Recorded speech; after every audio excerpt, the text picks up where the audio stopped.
Hello guys, welcome to my YouTube channel Bharat talk. और आज के वीडियो में हम बात करने वाले हैं एफिडेविट को ड्राफ्ट कैसे करना है। तो लास्ट के वीडियो में हम लोगों ने देखा था कि एफिडेविट क्या होता है, इसका पर्पस क्या होता है, इसको कब यूज़ किया जाता है, और भी सारी चीज़ें हम लोगों ने उसमें पढ़े थे जो कि बहुत इंपॉर्टेंट है हमारे लिए। तो अगर आपने उसको नहीं देखा है तो सबसे पहले जा कर के उसको देख लीजिए और उसके बाद से आप हमारे सेकंड वीडियो को देखिए तो आपको बहुत अच्छे से समझ में आने वाली है। ठीक है, तो चलिए स्टार्ट करते हैं, एफिडेविट को ड्राफ्ट करना सीखते हैं। ठीक है, तो सबसे पहले हम एफिडेविट को कैसे ड्राफ्ट करते हैं। सबसे पहले हमारा कोर्ट का नाम आ जाता है, कोर्ट, जिस कोर्ट में हम इसको एफिडेविट को देने वाले हैं। तो हम इस एफिडेविट को देने वाले हैं दिल्ली हाई कोर्ट में। तो यहाँ पे देखिए मैंने मेंशन कर दिया Delhi high court, new Delhi. उसके बाद से हमारा सेकंड प्रायोरिटी होता है केस नंबर।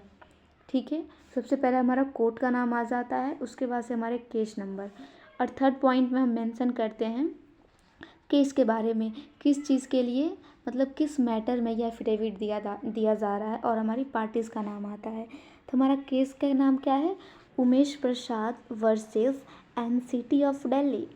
ये केस किसके बीच में चल रहा है, उमेश प्रसाद और स्टेट ऑफ दिल्ली के बीच में चल रहा है। अगर केस यहाँ पर हमारी स्टेट के ऊपर फाइल हुआ तो कौन सा केस है, ये हमारा क्रिमिनल केस हो जाएगा। ठीक है, क्योंकि क्रिमिनल केस में होते हैं हम, स्टेट जो होती है केस फाइल करती है। ठीक है, क्योंकि जो क्रिमिनल केस होते हैं वो हमारे पूरी सोसाइटी को अफेक्ट करते हैं, तो इसमें हमारी स्टेट लाइबल होती है और स्टेट ही केस फाइल करती है।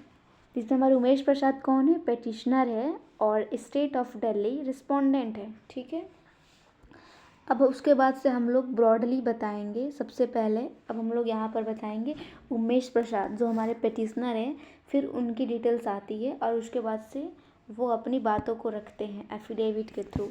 तो पहले क्या क्या आता है मेंशन, हमारे पहले जो हमारे पेटिशनर होते हैं उनकी प्रॉपर डिटेल्स आती है, लाइक उनका नेम, उनका एज, उनके फादर नेम, उनका रेसिडेंस। ठीक है, यहाँ पर मैंने मेंशन किया है I Umesh Prasad age 76, son of Shri Mukesh Prasad, residence of house 23 sector 9 Rohini Delhi, उनका पिन कोड। ठीक है, इसको मेंशन करना ना भूलिएगा, ये जो लाइन है सब में सेम रहेगी।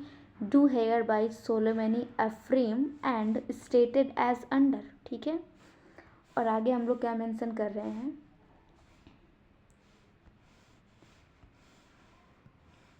उसके बाद से हमारी जो मतलब बॉडी लाइन, जो हमारी बॉडी रहेगी ये पैराग्राफ वाइज रहती है।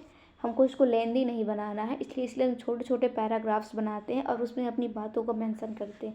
सबसे पहले क्या मेंशन किया गया है, that I am petitioner in the present case and I am well convergent with the facts and circumstances of the present case and hence competent to swear the present affidavit। तो इसमें हमारे petitioner क्या बता रहे हैं कि जो present case चल रहा है, प्रेजेंट केस कौन सा चल रहा है, Umesh Prasad versus state of and city of Delhi. ठीक है, तो जो प्रेजेंट केस चल रहा है उसके फैक्ट और सर्कमस्टांसेस से हमारे जो पिटिशनर है उमेश प्रसाद वो क्या है, वेल कन्वर्जेंट है। ये कोर्ट को बता रहे हैं कि जो केस चल रहा है उसके फैक्ट्स, उसके सर्कमस्टांसेस मुझे अच्छी तरीके से पता है, इसलिए मैं कॉम्पिटेंट हूँ ये एफिडेविट देने के लिए।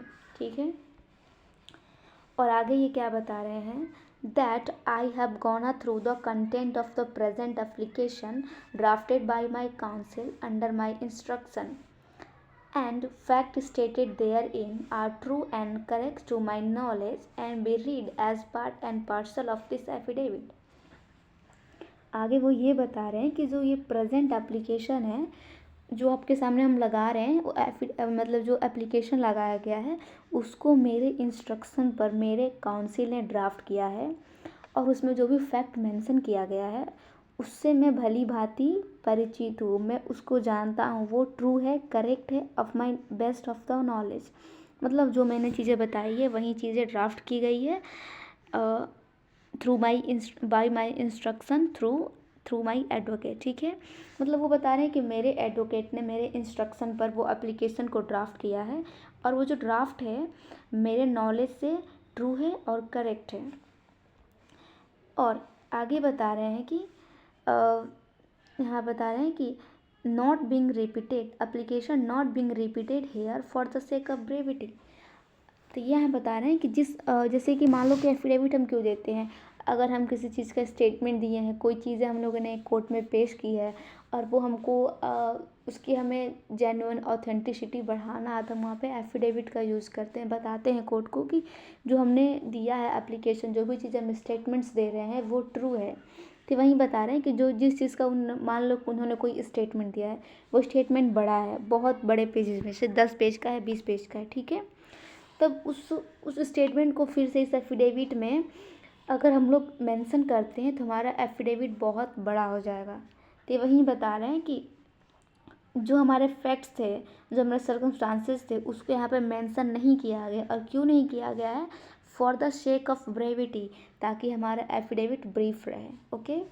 और लास्ट में बता रहे हैं that the content of the application have been read over to me and understood by me my vernacular and I endorse the same. और लास्ट में बता रहे हैं कि जो कंटेंट ऑफ जो एप्लीकेशन का कंटेंट है उसको मैंने पढ़ा है और मेरे द्वारा समझा भी गया है इन माई वर्नाकुलर। वर्नाकुलर मतलब उसकी जो नेटिव लैंग्वेज है, वो बता रहे हैं कि मैंने अपनी नेटिव लैंग्वेज में उसको पढ़ा है, समझा है और उसके बाद मैंने इसको इंडोर्स किया है। इंडोर्स करना मतलब समर्थन देना, ठीक है। ऐसा नहीं है कि एडवोकेट ने कुछ भी ड्राफ्ट कर दिया, उनको पता नहीं चला, नहीं। ये कोर्ट को बता रहे हैं कि जो उन्होंने ड्राफ्ट किया है उसको मैंने पढ़ा है और उसको मैंने समझा है इन माई वर्नाकुलर, मतलब अपनी नेटिव लैंग्वेज में, और पढ़ने के बाद ही मैंने उसको इंडोर्स किया है। उसके बाद से हमारे डिपोनेंट का सिग्नेचर यहाँ पर आ जाएगा। यहाँ पर आप लोग देख रहे हैं ये हमारे डिपोनेंट लिखा है। यहाँ पर हमारे डिपोनेंट कौन होता है? हमारे पिटिशनर होते हैं, ठीक है। और लास्ट में हमारा एक वेरिफिकेशन लाइन आती है, ठीक है। वेरिफिकेशन में क्या आता है? हमारा प्लेस आ जाता है और हमारा डेट आ जाता है। और लास्ट में एक हम लोग प्रेयर करते हैं। देखो, verified at Delhi on this 6th day of September 2024 that the content of the above affidavit are true and correct to the best of my knowledge and brief, and no part of its false therein and nothing has been concealed therefrom। तो verified में हमारा place आ जाएगा, हमारा date आ जाएगा। उसके बाद से ये हमारे बता रहे हैं, हमारे जो एप्लीकेंट है, जो एफिडेविट्स दे रहे हैं, वो बता रहे हैं कि जो एफिडेविट्स में बातें कही गई है वो ट्रू है, करेक्ट है और इसका कोई भी पार्ट गलत नहीं है और ना कोई चीज़ें यहाँ पर छुपाई जा रही है, ठीक है। और उसके बाद से उनका सिग्नेचर आ जाता है, ठीक है। बस इतना ही है, इसमें कुछ ज़्यादा नहीं है। फिर भी अगर आपको कोई डाउट होता है, कोई दिक्कत होती है, तो आप हमें कमेंट कर सकते हैं, हम आपके डाउट्स को क्लियर करेंगे, ठीक है। और अगर आप चाहते हैं कि मैं ऐसे वीडियोस बनाती रहूँ या फिर आप चाहते हैं कि मैं क्रिमिनल ड्राफ्टिंग का सीरीज़ मतलब कोई नया सीरीज़ लाऊँ, तो आप मुझे कमेंट कर सकते हैं, ठीक है। अगर ज़्यादा कमेंट्स आते हैं, लाइक्स आते हैं, वीडियोस को पसंद किया जाता है, तो मैं आपकी रिक्वेस्ट ज़रूर पूरी करूँगी और मैं बहुत जल्दी एक फ्री सीरीज़ लाऊँगी फॉर द ड्राफ्टिंग पर्पज़, ठीक है। Thank you for the watching my videos और मिलते हैं नेक्स्ट वीडियो में।